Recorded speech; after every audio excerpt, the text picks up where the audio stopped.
the Word of God. Amen. At ngayong umaga, tayo ay pinagpala ng Diyos. At nandito muli ang ating mahal na pastor. At salamat po kay pastor sa kanyang pagmamahal sa gawain ng Diyos. Kaya na-expand ang gawain ng Diyos dito sa Imos. Dahil ang ating pastor ay mayroong pagmamahal, may compassion sa mga kaluluwa. Kaya salamat sa Panginoon. At salamat po sa kanyang kasama, si Brother Mar. Brother Mar, pakita yung Brother Mar. Yan, si Brother Mar. Si Brother Noel. Yan, Brother Noel. Okay, tawagin na po natin ating mahal na pastor, Pastor Alan Earnhardt, CBBC, Manila.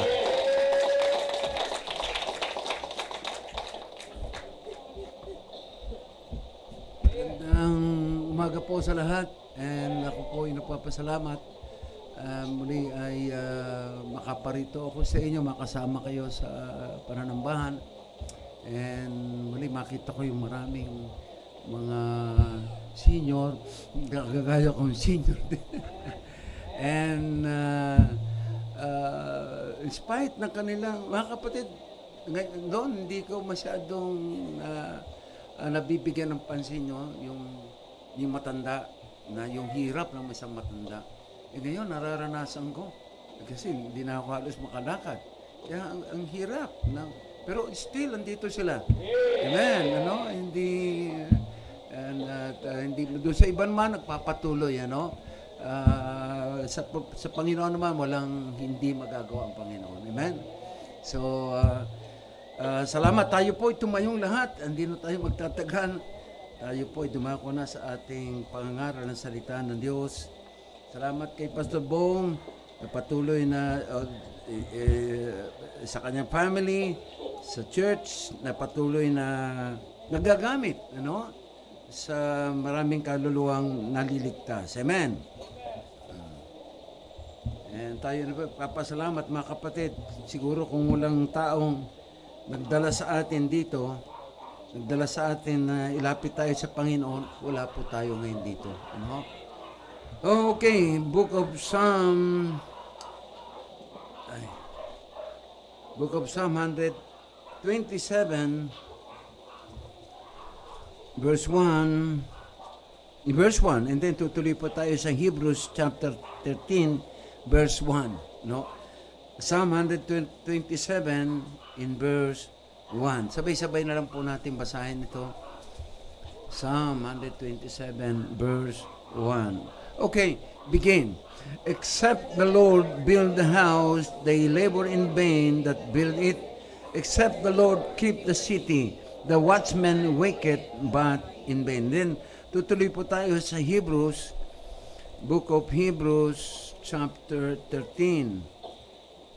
Book of Hebrews, chapter 13, in verse 4 pala. Sorry.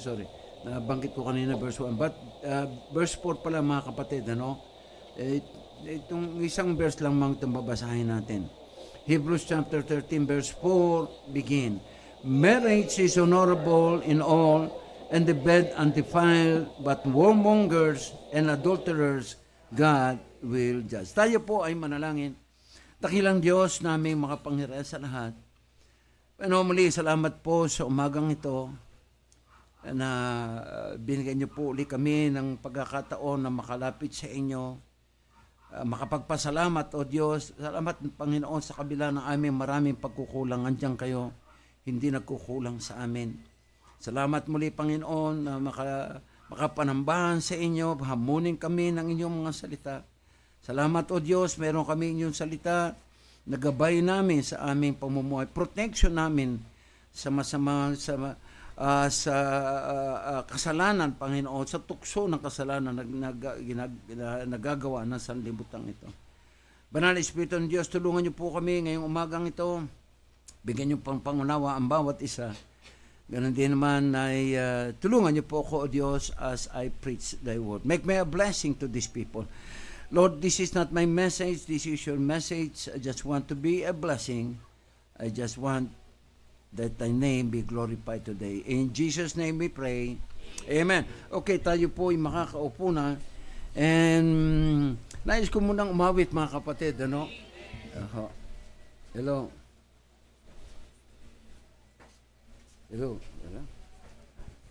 Hello. Amen. Ay, salubin.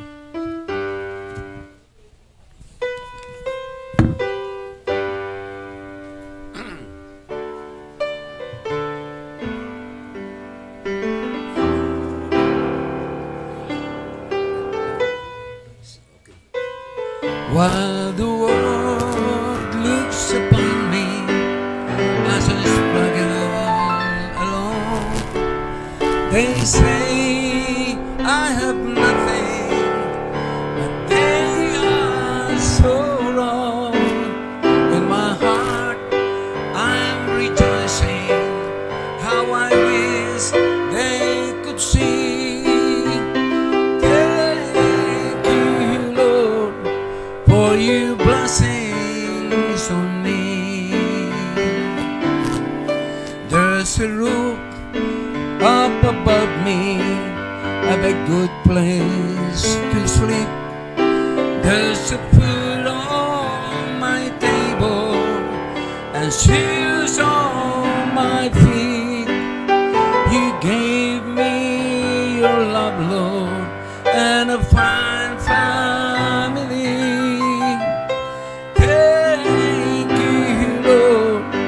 For you blessings on me.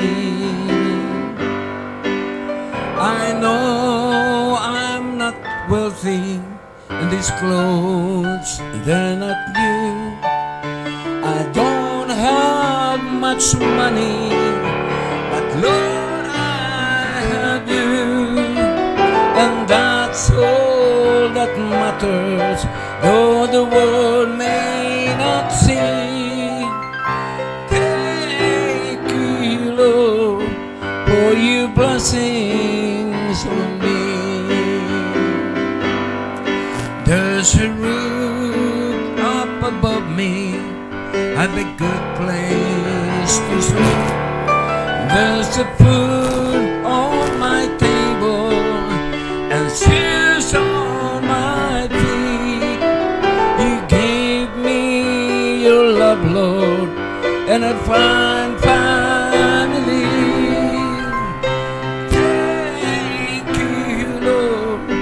For you blessings on me.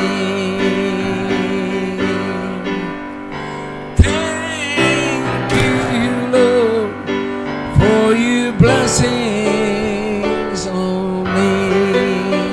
Amen. Praise the Lord.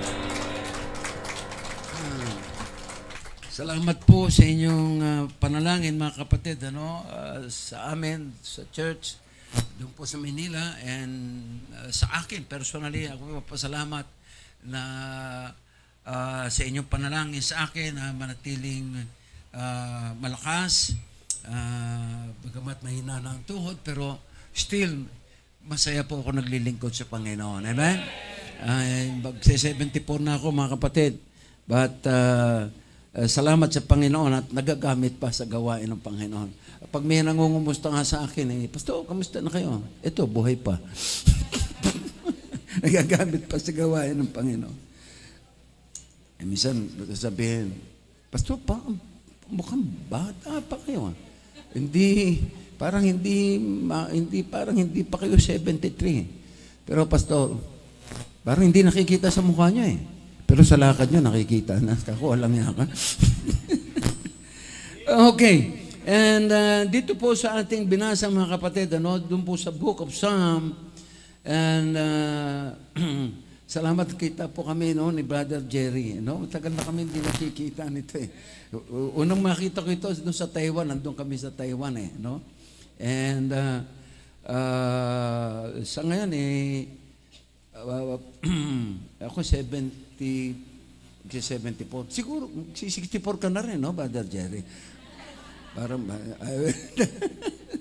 natatawa si Brother Jerry. Okay, dito po sa Book of Psalm 127, the Bible says, except the Lord build the house, they labor in vain that build it. Ibig lang sabihin, mga kapatid, kung wala ang Diyos sa tahanan yan, walang kabuluhan na nagtayo niyan. And isinod pa rito, mga kapatid, sabi rito, except the Lord keep the city, the watchman waketh but in vain. Kung wala ang Diyos, diyan sa bayan na yan, walang kabuluhan yung mga namumuno diyan. Kaya nga tayo nagpapasalamat mga kapatid na kung ang pinuno natin ay mayroong tamang relasyon sa Panginoon, no? And hindi corrupt, hindi nagmumura. Amen. At mayroong pagkatakot sa Diyos. So,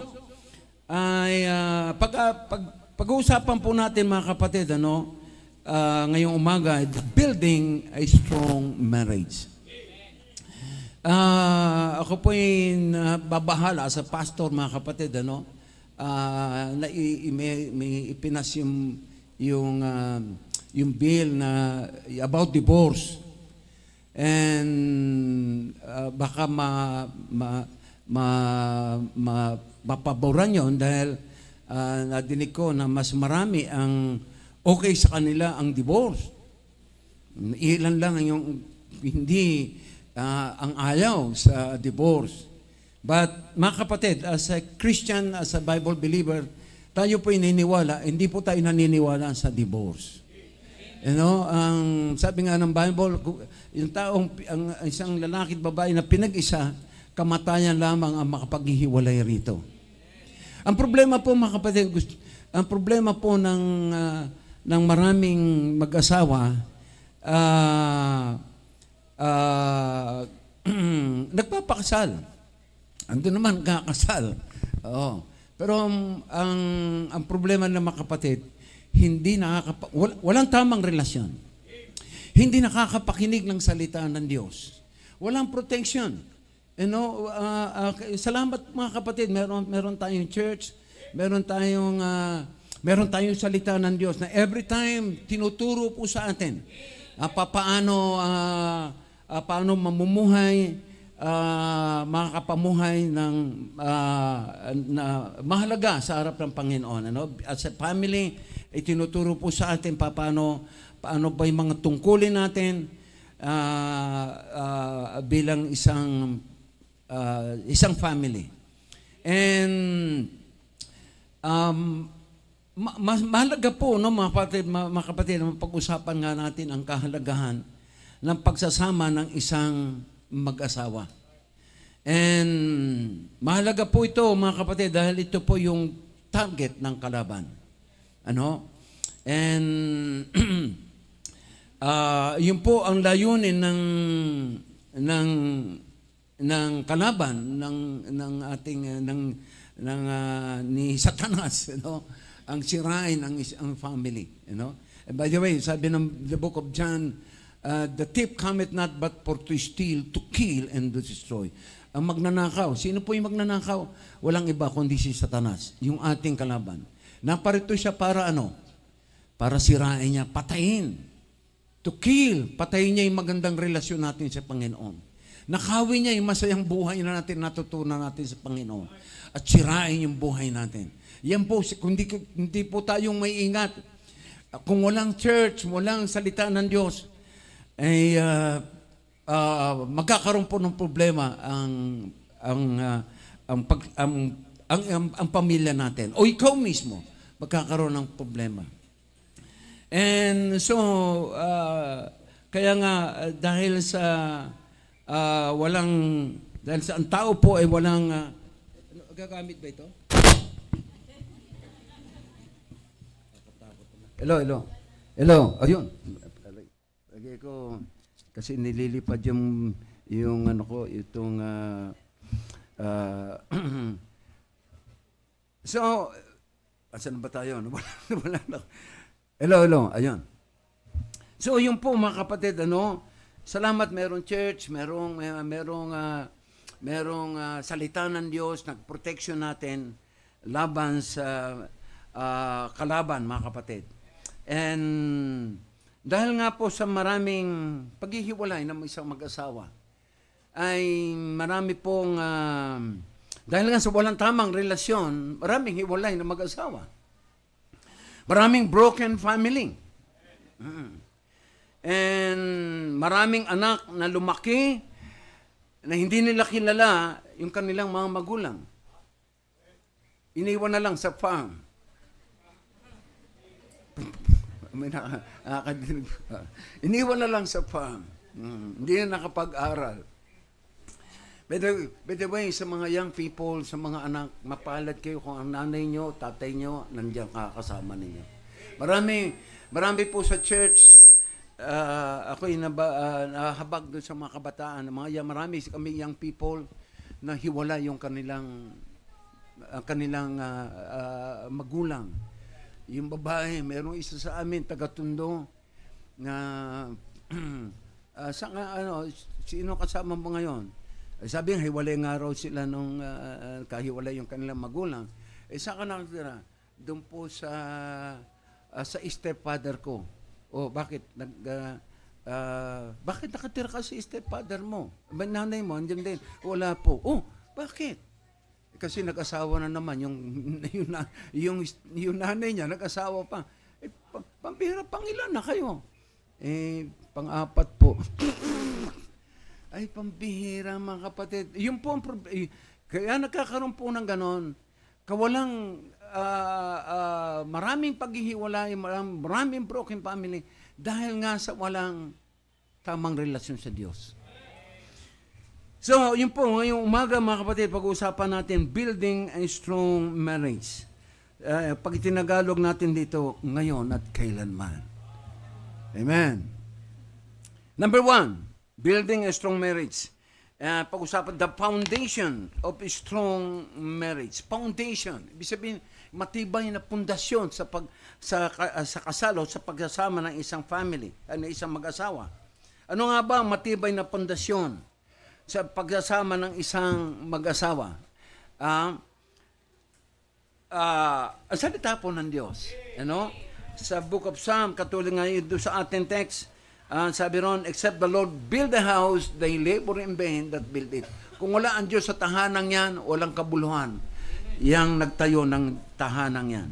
Tandaan po natin mga kapatid na ang Diyos na lumikha ng langit at lupa ay siya rin nagtayo ng pag-aasawa. In the book of Genesis chapter 2 verse 18-24, makikita po natin doon na ang sabi ng Bible, ang pinag-isa ang lalaki at babae at sila'y magsasama bilang mag-asawa at sila'y hihiwalay sa kanilang mga magulang. So, kaya mahalaga po mga kapatid, mahalaga po yung kasal. Napakahalaga po ng kasal sa isang mag-asawa.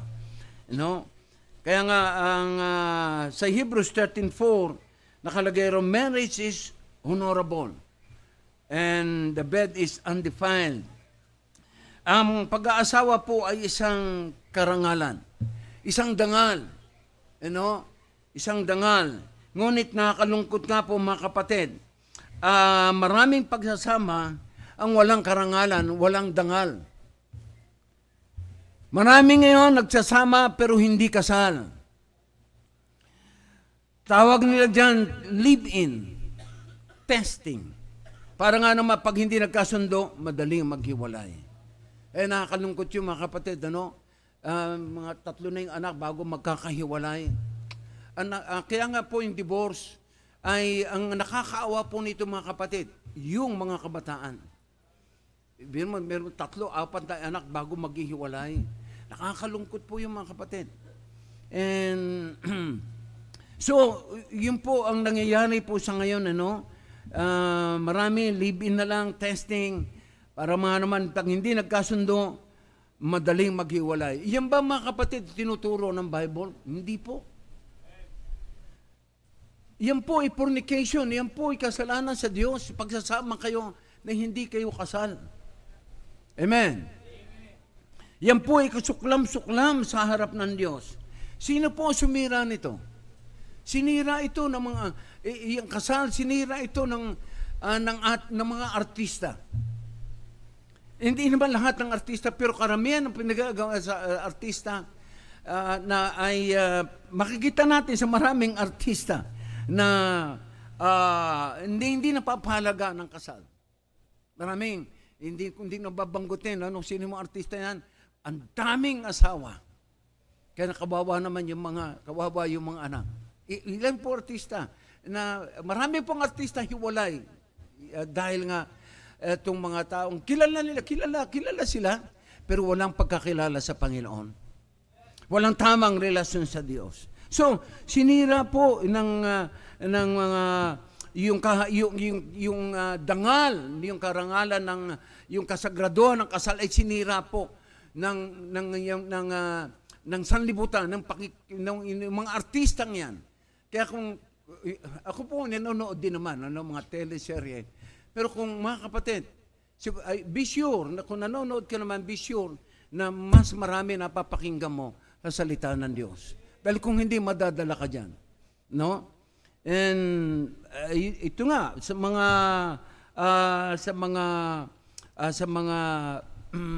mga artista, makita natin itong babae sa babae, nagpapakasal. Lalaki sa lalaki, nagpapakasal. Yan po ay kasuklam-suklam sa harap ng Diyos.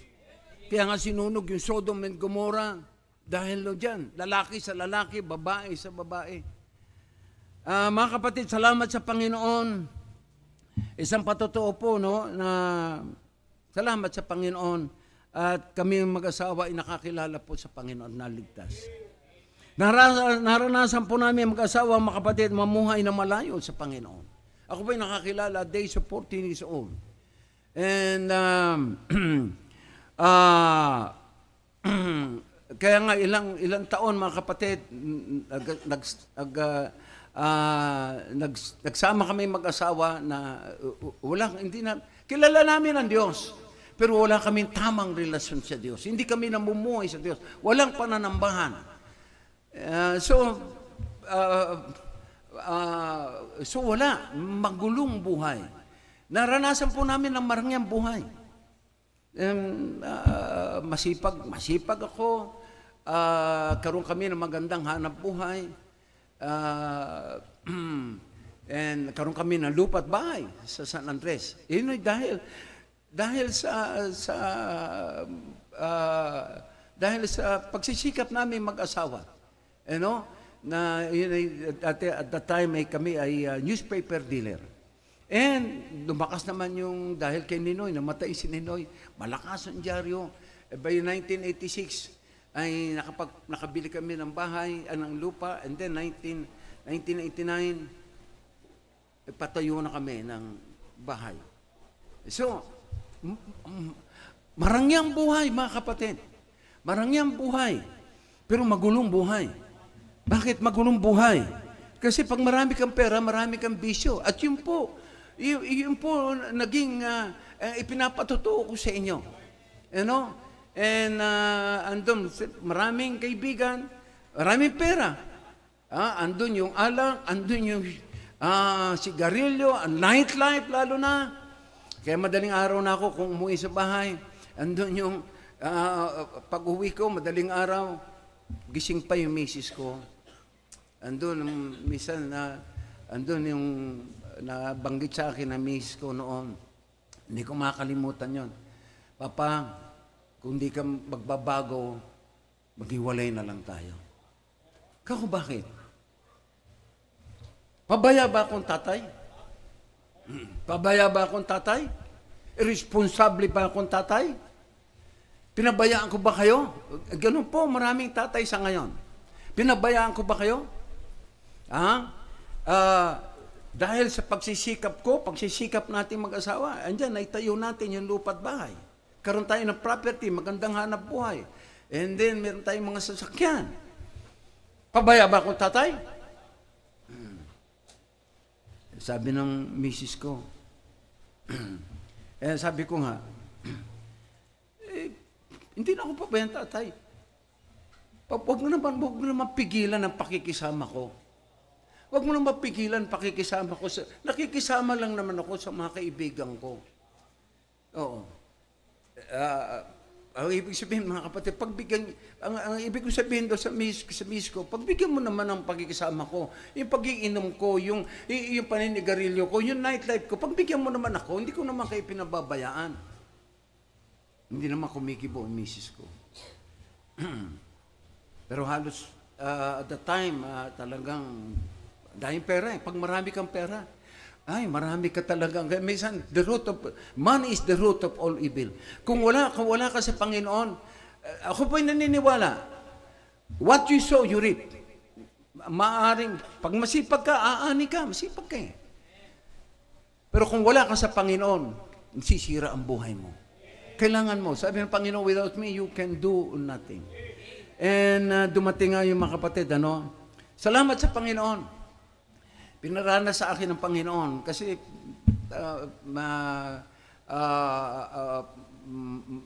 mapagmataas ako. No? Masipag ako. Pogi ako. Ay, ganito, masipag. Ano naman ako, ang problema lang sa akin, yung inom, alak, yung nightlife, talaga naman natural sa lalaki, ang ganyan. Ako, barkada naman namin noon,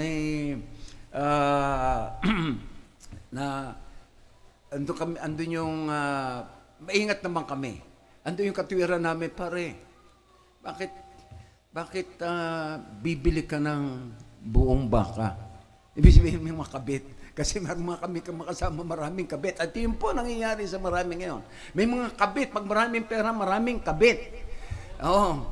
Pero salamat naman sa Panginoon at nabarkada ako. Ando pa rin naman yung guidance ng Panginoon sa akin. And andun yung at pare, ba't bibili ka ng buong baka? Pwede naman 4 kilo. Oo nga, no? Pero hindi pa rin pala tama, mga kapatid. Maraming nakakasakit dahil nga sa gawain ng ganon. So, yun po. Hanggang sa nabangga ako, mga kapatid. Nabangga ako, lasing, madaling araw. Kung titingnan nyo yung sasakyan, mga kapatid, parang patay. Dalawa kami nung kasama ko. Buti yung kasama ko, nagising pa. Dahil kung hindi, pareho kaming patay. Kasi yung sasakyan namin pumasok sa sa malaking truck, sa ulihan ng truck. And by the way, ipinapatutuo ko ito kasi magandang aral ito na meron kayo matututunan sa akin. Pumasok doon, abuti nagising yung bata ko na kasama ko sa dyaryo. Amo, ibig sabihin ng amo, mga kapatid, bossing or pogi. Amo, mababangga tayo. Paggising ko, andyan na yung, takbuhan na yung maraming tao doon sa tagiliran. Kasi doon nakaparada yung mga truck. And then, paggising ko, andyan na yung hulihan ng truck na iganon ko pa. Bram! Wasak na wasak po yung high ace na dala namin. Pero salamat, nawala yung lasing ko. Ganun pala yan. Brother Jerry, pag nabangga na, wala yung lasing.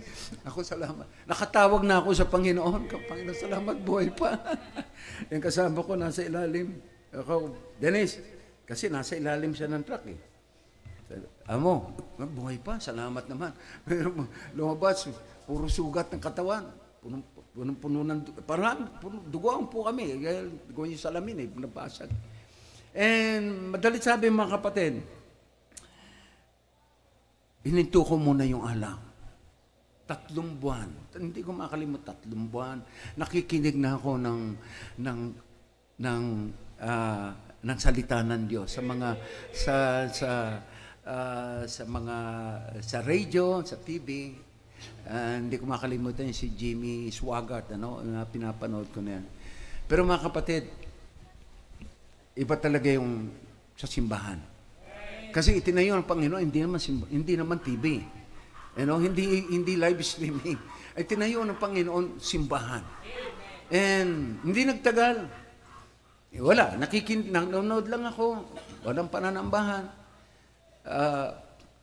Na-miss ko na uli yung nightlife. Tama yung sabi ng Panginoon, without me you can do nothing. Pero salamat mga kapatid, meron tao na ginamit ng Diyos na inilapit ako sa Diyos, pinakilala ako sa Panginoon. At that time, 40 years old ako. And, but sabi mga kapatid, ako inaligtas. Nabago ang buhay ko, and nagsisimba ako, and maalala ko pa yun ng minsan ay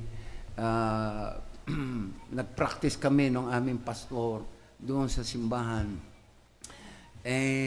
Nung hapon, paalis na ako. Papa, saan ka pupunta? Kasi yung misis ko takot na takot pag umaalis ako ng hapon yan. Andyan lang. Alam niya, hindi naman siya makapalag eh. Misa nagsabi nga, Papa, maghiwalay. Hiwalay kayong hiwalay. Pero hindi sinasabi yung mga kapatid. Diyan lang ako. Sabi ko, Papa, saan ka pupunta? Kako kila pastor.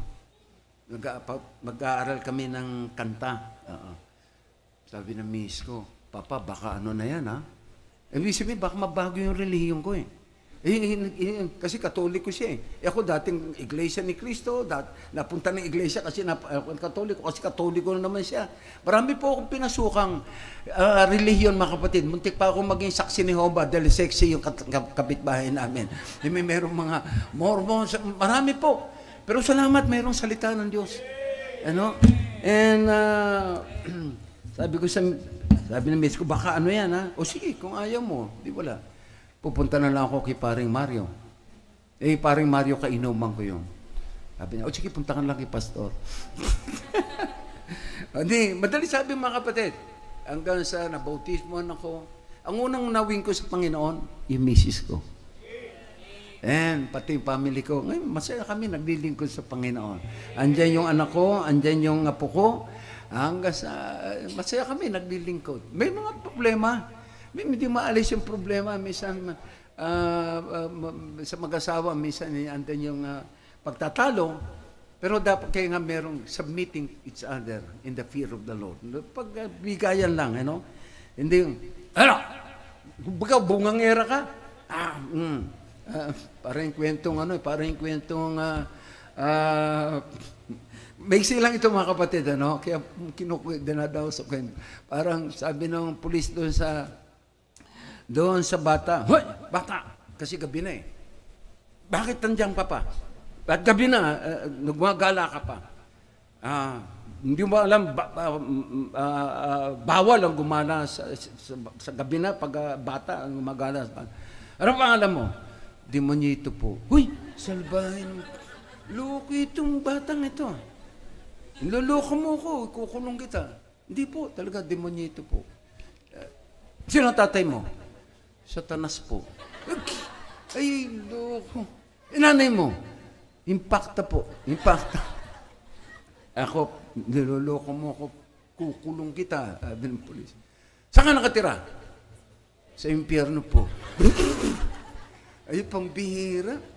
Sabi, sama mo ko sa bahay. Opo, sama ko po kayo. Di sama naman yung polis sa bahay. Balapit na sila sa bahay. Inabot nila, nag-aaway yung mag-asawa. Sabi nung asawang babae, ikaw, Satanas, wala ka nang ginawa magaling. Araw, palagi ka nang lasing. Lumayas ka, Satanas! And then sabi naman lalaki, hoy, tumigil ka, impacta ka, ha? Tumigil ka, wala ka nang... Ang bunganga mo, impacta! Tapos, baka layas na nga sa impyernong bahay na ito. Sabi ng bata, Sir, Satanas, tatay ko, impacta, impyerno yung bahay namin. Tapos hanggang sa dumaan yung, naparaan yung, yung tatay, nakita niyo yung anak niya. Oh, ikaw, demonyito ka, saan ka galing? Naniwala na. Mga kapatid, kwento lang po yun. Pero ganun po ang maraming katotohanan. Pag ang tao, ang pamilya, wala sa Panginoon, ganyan po ang nangyayari. So, hindi po tayo naniniwala sa divorce. And yung nga po mga kapatid, ang salamat sa Panginoon at tayo po ay nakakilala sa Panginoon na naligtas at ngayon ay naglilingkod sa Panginoon. And tama yung sabi na, except the Lord build the house, they labor in vain that build it. Walang kapupuntahan. Merong babae naman, merong nanay nagsabi, Pastor, dinalo ko, kasi ilang linggo na hindi nakapanambahan. Sabi ko, kapatid, pero yung mga anak niya nagsisimba. Pero siya hindi nagsisimba. Matagal na hindi nagsisimba. Yung asawa niya talagang hindi nagsisimba. Hindi niya madala sa Panginoon. Sabi ko, kapatid, matagal na kayo hindi nakapanambahan. Ano ba nangyari? Pastor, kasi nahihiya na ako. Itong buisit na asawa ko, talaga lasing na lasing. Nahihiya na ako, hindi ko madala sa Panginoon. Puro lang, minumura ko na yung pastor, pero wala pa rin. Minumura ko na, pero wala pa rin. Sabi ko, nay, ganito, pinaliwanag ko. Minumura niyo pala eh. Huwag niyo mumurahin. Paano niyo madadala sa Panginoon? Sabi nga ng Bible, gantihan mo na mabuti yung masama. Hindi maganda ang pakita ng asawa mo. Ano gagawin mo? Gantihan mo ng mabuti. Tumahimik ka lang. Lasing yan. Punasan mo. Magpapulo ka ng tubig. Buhusan. Punasan mo ng mainit na, yung para mahimasmasan. Huwag mong mumurahin. Hindi mo masasan yan. And then, mag-pray ka. Mag-pray, and parinig mo sa kanya. Gusto mo siyang maayos ang buhay, gusto mo siyang madala sa Panginoon, sa simbahan. Pag-pray mo. Pray lang. Pastor, tagal na nga pray ako ng pray, pero wala pa rin pangyayari dyan. Ganun pa rin ang ganun yung asawa ko. Pray lang. Pastor, habang gano'n na lang ba ng gano'n? This time, pag wala pa rin pagbabago, mag-pray ka pa rin. Pero pag-pray mo, kunin na siya ni Lord. Hindi, huwag niyong gagawin niyo, mga kapatid. So, the foundation of a strong family or a strong marriage, walang iba kundi ang Diyos. Amen? And then, pangalawa, the fundamentals of a strong marriage.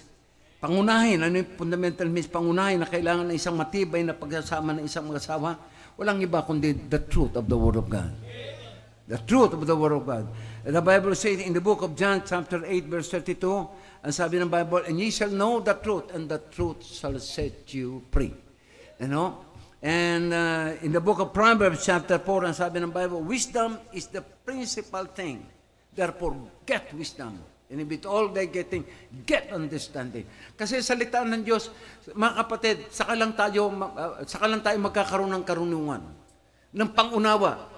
Hindi natin maunawaan ang paano mamumuhay ng mapayapa kung wala tayong salita ng Diyos. Kaya ang pundasyon natin, ang Diyos. Ang salita ng Diyos. And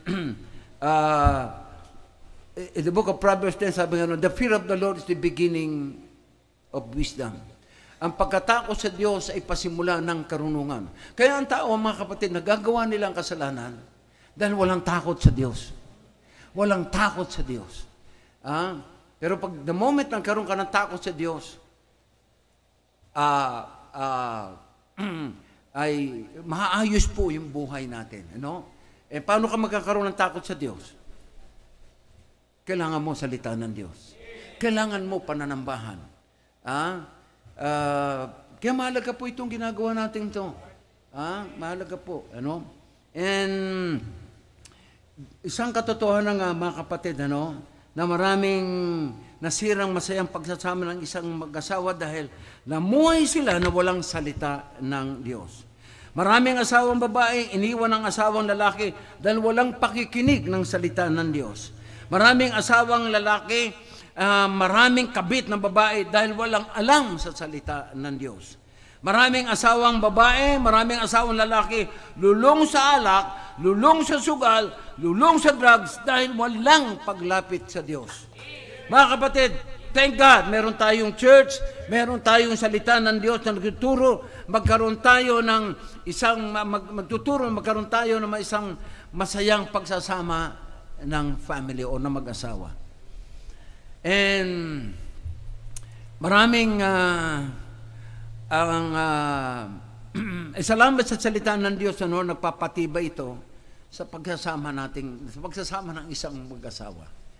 At salamat sa salita ng Diyos na tuturo sa asawang lalaki na huwag sasaktan ng asawang babae. In the book of Ephesians, nakalagay po ron, husbands, love your wives. Mga tatay, mahalin nyo yung inyong mga asawa. Hindi yung, ang sabi ron, mga tatay, mahalin nyo yung inyong mga asawa. Hindi nakalagay, tatay, mahalin mo yung mga asawa mo. Hindi ko ganoon, mga kapatid. Isa lang dapat, isa lang. And so, yun po, mga kapatid, ang salamat, meron tayong salita ng Diyos na nagtuturo sa atin ng mga asawang lalaki, ng mga tatay, na huwag sasaktan ng asawang babae, kundi mahalin din ito. Katulad ng Panginoong Jesucristo sa kanyang simbahan, in the book of Ephesians, sabi noon, husbands, love your wives, even as Christ loved the church, and then gave Himself for it. Ang church, tayo po, mahal tayo ng Diyos, itinayo niya yung simbahan, binigay niya yung kanyang buhay para sa atin. Para magkaroon tayo para tayo maligtas, magkaroon ng masayang buhay habang tayo nasa magulong sanlibutan pang ito. Amen. And then, salamat sa salita ng Diyos, sa katotohanan ng salita, nagtuturo sa asawang babae na huwag tatakutin o sisigawan ng asawang lalaki. Kung hindi magpasakop sa asawang lalaki, katulad ng pagpapasakop sa Panginoon. Merong kwento, mga kapatid. Merong kwento na itong lalaking ito, nadinig ng isang kaibigan niya, ng kumpare niya, na sinisigawan ng asawa, babae. Ikaw, walang yaka, ganyan. Ang babae, sinisigawan yung lalaki. Nung magkausap sila ng lalaki, sabi niya, pare, pambihira ka naman, nagpapadala ka sa asawa mong babae, ganun ka, sigaw-sigawan ka. Sagutin mo naman. Hindi, pare, kasi gusto ko lang tahimik para walang gulo, tahimik lang. Hindi ganun, tayo ang tatay, dapat tayo ang manguna sa bahay, sa isang tahanan. Hindi asawang babae. Ang asawang babae, sabi ng Bible, wives, submit unto your own husbands. Pasakop. Tingin ko, ikaw nagpapasakop, pare. Niya, sigawan mo. Huwag mo sigawan. Pakita mo sa asawa mo, ikaw ang ama ng tahanan, dapat ikaw ang mangunguna sa tahanan mo. At huwag kang padadala sa asawa mo. Hindi ang asawa mo ang tatay. Sige pare, gagawin ko yan. Abay, dumating ang time na dinig nung kumpare niya, nag-aaway na naman. This time, yung lalaki sumisigaw. Sabi niya, tigilan mo ako! Nagdidilim na ang paningin ko. Tigilan mo ako! Natakot ngayon yung kaibigan niya. Sabi niya, uy, baka naman sumusobra yung kumpare niya, baka naman kung ano na ginagawa doon sa babae, baka mapatay niya. Sabi ng lalaki siya, tigilan mo ako! Nagdidilim na ang paningin ko. Sinilip niya ngayon, mga kapatid, sinilip niya. Aba, nakita niya, yung babae, nakapatong sa lalaki, sinasakal niya yung lalaki. Magdidilim na nga rin paningin niya, tigilan. And then, ano yung mga pangunahin? To build a strong marriage, salita ng Diyos. The truth of the Word of God. And then, pangalawa, true love. Sabi nga ng Bible, kung hindi ka marunong magmahal, hindi mo kilala ang Diyos. Dahil ang Diyos ay pag-ibig. And every time sinasabi ko sa church nga, mga kapatid, lalo na sa mga young people, sa mag-aasawa, na ang tunay ng pag-ibig ay hindi po pagiging romantiko. Nasasabihin ng lalaki, susungkitin ko yung araw at bituin at iaalo ko sa iyo, mahal. Wow! Sasabihin ng lalaki, na binibigyan ka ng madalas ng lalaki ng chocolate. Or, tinetext ka, na ikaw babae, tinetext ka ng lalaki, oras-oras. Kinukumusta ka? Kumusta na lang? Gising pa yun? Di ako makatulog, naalala kita. Wow. Ganyan mo, ganyan mo, nanliligaw eh. Di ba? Ano sabi ko sa mga young people, sa mga kababaihan? Kung lalaki, nakinig po kayo, no? Yung mga young people na kababaihan.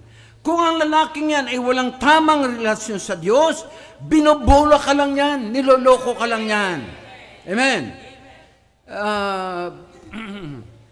And salamat sa Panginoon mga kapatid, ano? Meron nga tayong papakita natin ang tunay na pagmamahal ay sa pamamagitan ng salita ng Diyos, ang tunay na pag-ibig. And ang pag-ibig nga po ay hindi pagiging romantiko, ay hindi rin po sexual love. Nasasabihin ng lalaki, alam mo, mahal na mahal kita. Pastor, napakaganda niya eh. Isa siyang Diyosa ng kagandahan. Mababaliw ako pag nawala sa akin. Young people, man, makinig kayo. Sabi ko sa church, mga young people, man, hoy, baliw! Kung yung babaeng yan ay napakaganda, ngunit wala namang tamang pagkakilala sa Diyos, sisirain lang yan ang buhay mo. Mga kapatid, yung misis ko, dahil madalas ko siyang manood ng Tulpo, kay Tulpo. Mga kapatid, ang daming problema, maraming problema ng isang mag-asawa na pinapayuhan ni Tulpo. Ang dami, iba-ibang klaseng problema. Mga kapatid, ang tunay na pag-ibig ay nakaugnay sa Diyos.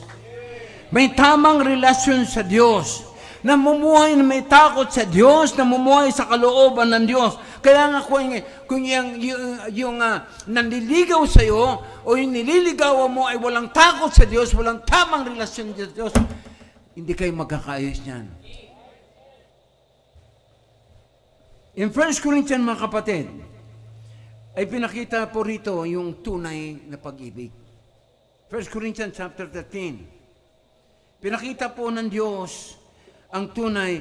Gusto kong saglitin natin ito, mga kapatid. No?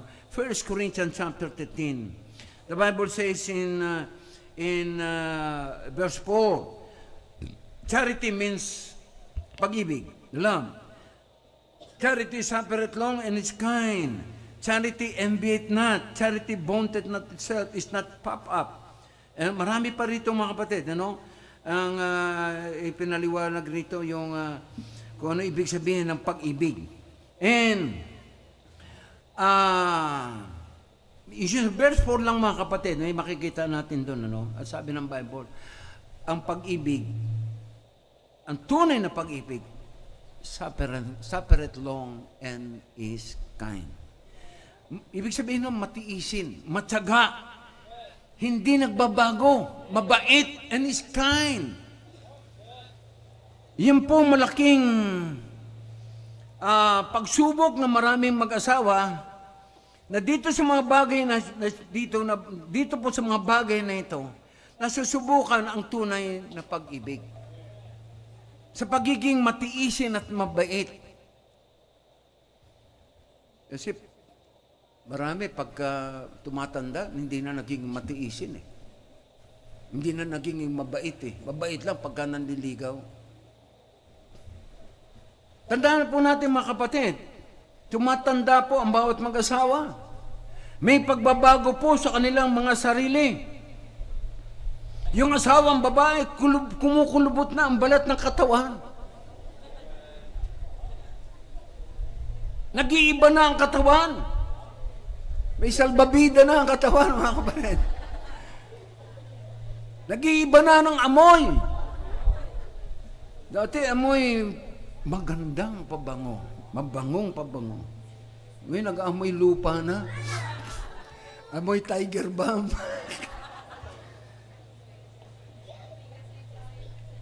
And hindi lang, efficacent oil, tama ho yun. And hindi lang yun, nag-iiba na ang lakad. Nagiging sakang na. Naalala ko may susupa. Papa, bakit ganyan? Oh, bakit ganyan? Hindi naman ganyan ang legs mo. Tumigil ka! Kasi sa may arthritis din, pareho kami nakatungkod eh. Pag namamasyal kami, pareho, maraming kinukunan kami litrato, pareho kami nakatungkod. So, yun po mga kapatid, ano? Andun naman yung mga asawang lalaki. Pag dumarating ang time na ito'y tumatanda, nawawala na rin ang pandinig. Nawawala na yung buhok. Nawawala na yung mga ngipin. Nag-iiba na rin ang lakad. Masakit pa nito, nagiging ulyanin pa. Hindi ka nakilala. Kaya nga po mga kapatid, maraming pag-asawa na dating masaya pagsasama, nagbabago. Hindi na mabait sa isa't isa pag dumarating matanda na. Ito ba ang asawa ko? Bakit ganito ito? Dating ganda-ganda nito eh. Ha? Kaya nga sa unbelievers, mga kapatid, anong gagawin? Kung ikaw wala kang tamang relasyon sa Diyos, anong gagawin mo? Kita mo yung asawa mo, ang ganda-ganda dati. May salbabida ng dala. Amoy pa. Ikaw na mababae, kita mo yung asawa mo, dati pogi-pogi. Ngayon, wala nang ipin. Kaya nga mga kapatid, sa bawat mag-asama, kung wala kayong tamang relasyon sa Diyos, madali po ang tukso ng salibutan. Ikaw lalaki, maghahanap ka ng sweetie. Kasi maraming sweetie. Mga kapatid, wag niyo sirain ang buhay. Wag niyo sirain ang buhay niyo bilang isang family, you know? Eh sabi nga ng Bible diyan sa mga naghahanap ng sweetie. By the way, hindi lang mga lalaki naghahanap ng sweetie. Marami pang babae naghahanap din ng sweetie. Yun po katotohanan mga kapatid, ano? And, nawala tuloy yung sinasabi. And, kaya nga mahalaga po mga kapatid, ano? Meron tayong church, meron tayong salita ng Diyos na nagtuturo sa atin magkaroon ng tunay na pag-ibig. Tunay na pag-ibig, matyaga, matiisin at mabait. And, ang kamatayan lang ang makapaghihiwalay sa mag-asawa. Matiisin, mabait. Inong una, dear, naglalakad, holding hands pa. Holding hands. Dito. Awak naman dito. Pag sasakay sa jeep, minaalalayan yung babae. Oo. Nung 5 na anak, tumanda na. Ano ba? Tagal-tagal mo. Tagal-tagal mo na rito. Tapos sumakay sa jeep, nadapa. Kasi tanga-tanga kayo, alam mo namang. Mga kapatid, totoo po nangyayari yan. Kaya kailangan natin ng Panginoon.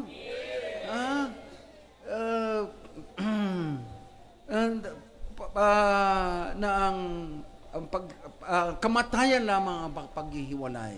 Amen? Kaya gusto ng iba, maraming divorce. Ngayon, katwiran namin, ano? Ng mga hindi naniniwala sa divorce. Yun na nga may divorce, mga kapatid. Marami pang gumagawa. Malalakas ang loob na maghiwalay. Nagagawa pa maghiwalay. Meron ng boundary, meron ng protection, pero nagagawa pa rin.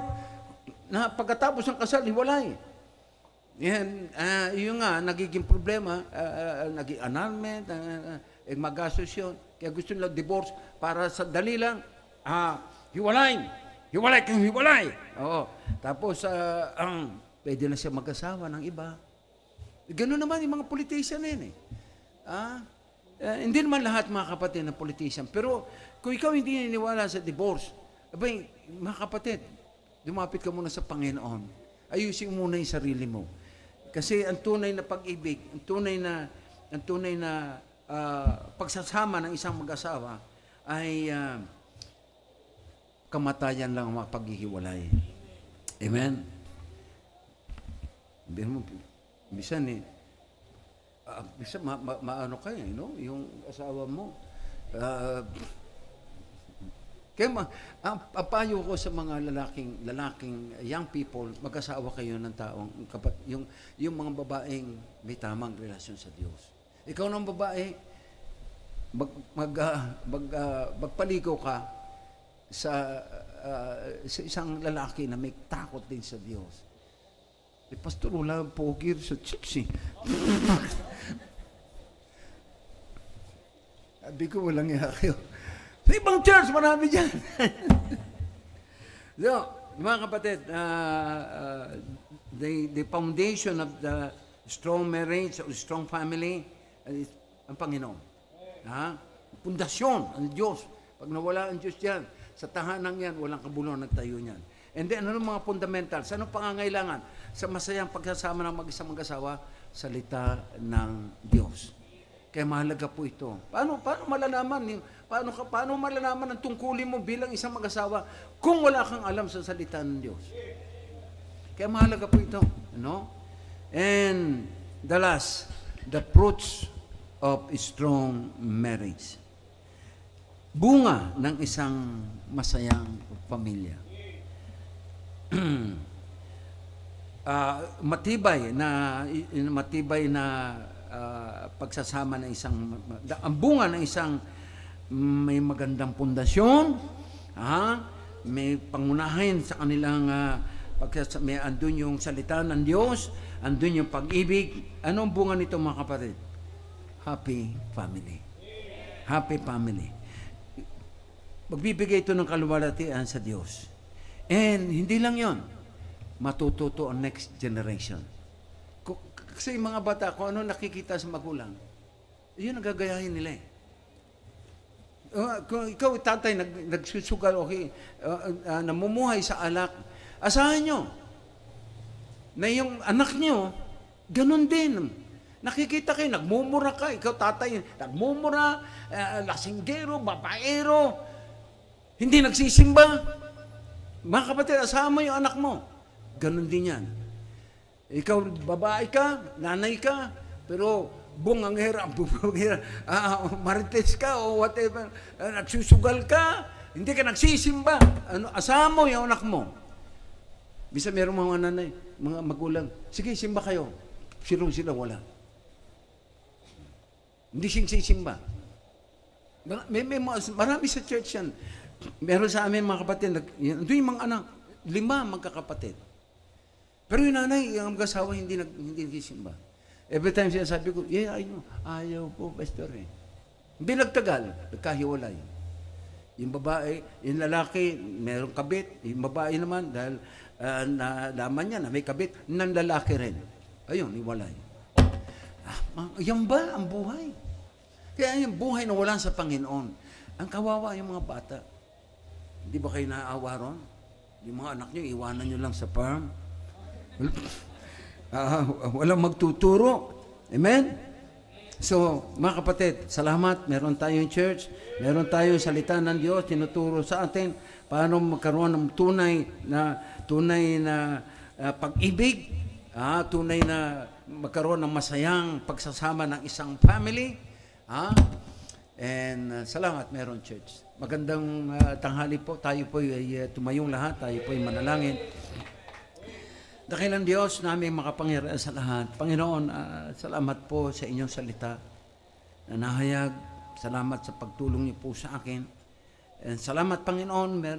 Muli nagpapasalamat kami. Meron kaming simbahan, meron kaming inyong salita na tuturo sa amin. Protection po namin sa pamumuhay sa magulong sa libutan ito. Salamat, Panginoon, sa mga tatay at nanay na narito ngayong umaga, sa mga anak na narito ngayong umaga, pagpalain niyo sila. Lord, I pray na pagpalain niyo po ang simbahang ito, ang mga tatay at nanay, ang mga anak, lumaki sila na masaya, matapat, na naglilingkod sa inyo, maggamit sa inyo.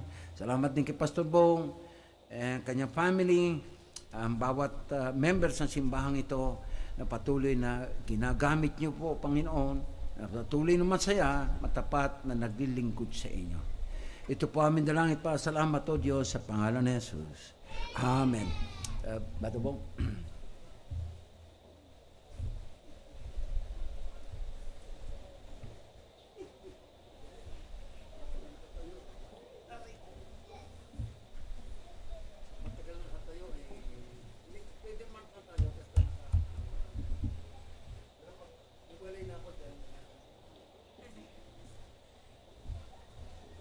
Amen. What a great message this morning.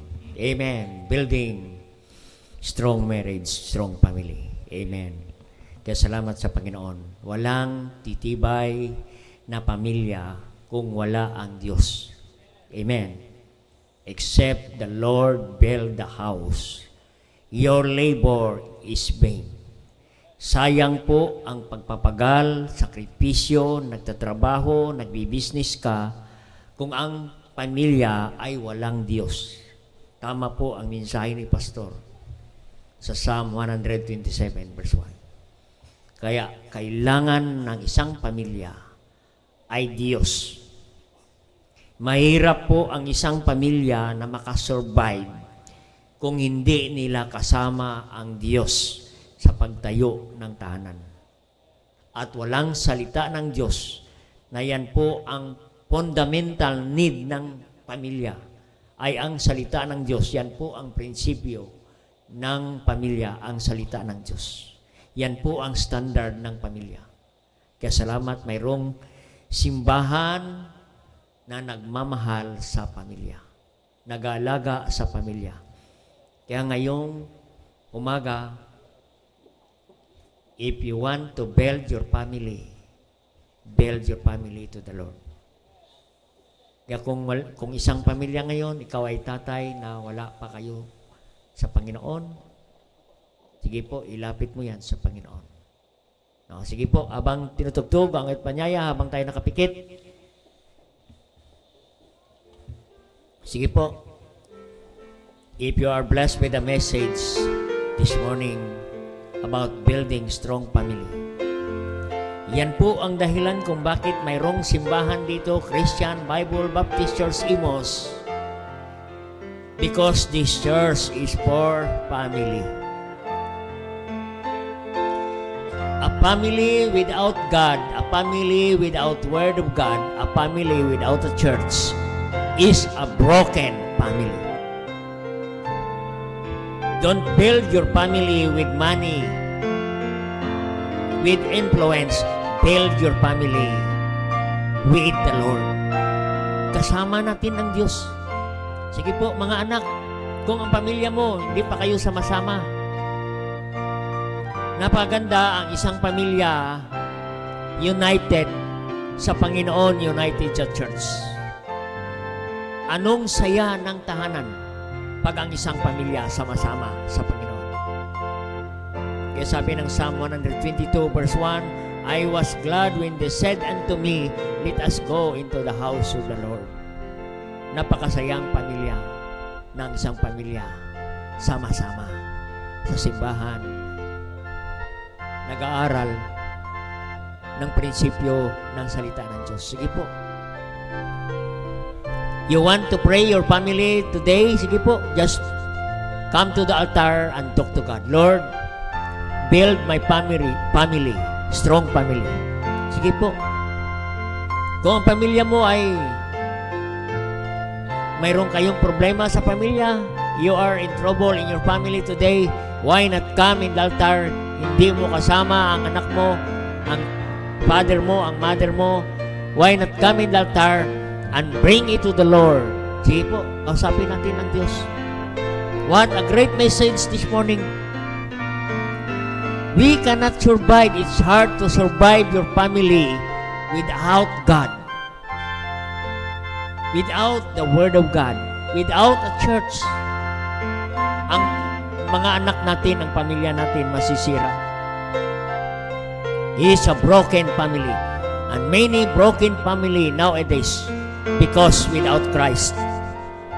Without Word of God.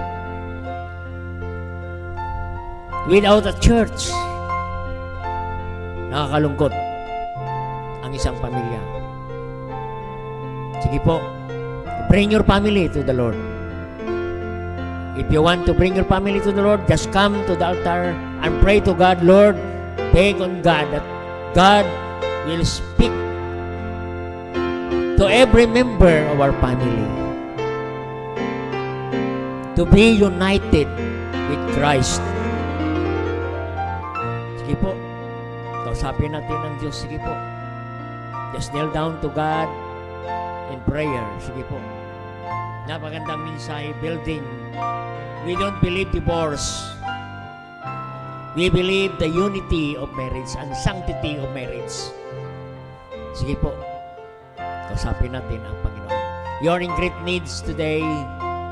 You are in financial difficulties. You have physical difficulties, sickness. Just come to the Lord and beg on God in prayer. Sige po, kausapin natin ang Panginoon. You have something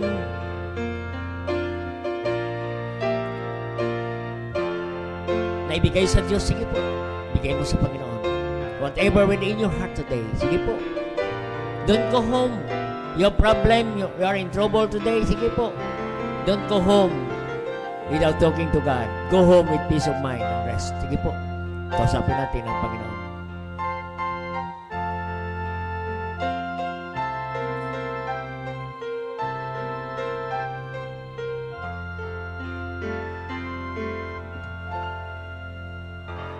Dakilang Diyos, makapangyarihan sa lahat. Thank you, God, for a great message. Thank you po kay Pastor Alan na ginamit mo. Thank you for the wisdom that was bestowed upon him today. How to build strong family, strong marriage, oh God. Salamat po, Panginoon. Inilatag niyo sa amin na hindi po kami makasurvive sa aming pamilya. Kung wala po kayo sa aming pamilya, hindi po kami kasama sa inyong pamilya. Hindi kayo kasama, Panginoon, sa aming pamilya. At walang salita ng Diyos ang aming pamilya. Walang simbahan na nag-aalaga sa aming pamilya. A broken family, Panginoon. Salamat, Panginoon, sa mga pamilya na narito, Panginoon. Nawa ang mga pamilya na narito, Diyos, kami manatili, maging matibay pa, Panginoon, sa aming pagsasama, kasama po kayo, Panginoon. Maraming salamat muli, Panginoon, sa mga anak niyong dumalo sa altar, nakikluhod. You know their burden, you know their hearts, of God, you know their commitment. Salamat po, Panginoon. Pagpalain mo po ang mga anak niyong lumapit at maging ang mayroong mga problema, bigyan mo ng solusyon, Panginoon. Maraming salamat, O Diyos. What a wonderful message, O God, this morning. What a revival message about strong family, Panginoon. Salamat po, Panginoon. Pagtibayin mo po ang bawat pamilya na narito, Panginoon. Manatili kami masaya na naglilingkod na nambahan sa inyo, magpupuri sa inyo, Panginoon. Salamat po, Diyos. I bring back all the glory and honor to thy name, O God. And all these things you ask in Christ Jesus' name. Amen. Praise the Lord. Amen. What a great message. Amen. Mahirap talaga makasurvive pag hindi natin kasama ang Diyos. Amen. Kaya salamat sa Panginoon. Gusto natin manatili ang ating pamilya, makasurvive sa sanlibutan ito, makasalanang sanlibutan. Kapatid, kailangan talaga natin si Kristo sa ating pamilya. Oo. Kailangan natin ng salita ng Diyos sa ating pamilya. At kailangan natin ng church para mag-alaga sa ating pamilya. Yan lang po. Ang tatlong yan. Pag wala kayo ang tatlong yan, kapatid, the fruit of your family is a broken family. Pero kung may Kristo ka, may church ka, may salita ng Diyos ka, what a blessed family. Pwede mo na ilagyan sa pintuan mo ang may pangalan na dyan, God bless our home. Kasi marami akong nakitang God bless our home, pero ang sa loob na tahanan, broken home. Ano ang kulang? Something lacking. Christ is lacking. The Bible is lacking. Church is lacking. Shepherd is lacking. Walang pastor na nagalaga. Kaya kapatid, what a blessing kung kayo ay nandito na sa church. Kaya bring your friends, family friends, to Christ, to church. Dalhin natin yan sila, kapatid. Tagilid po ang pamilya nila, kapatid, pag wala sila sa Panginoon. Oo.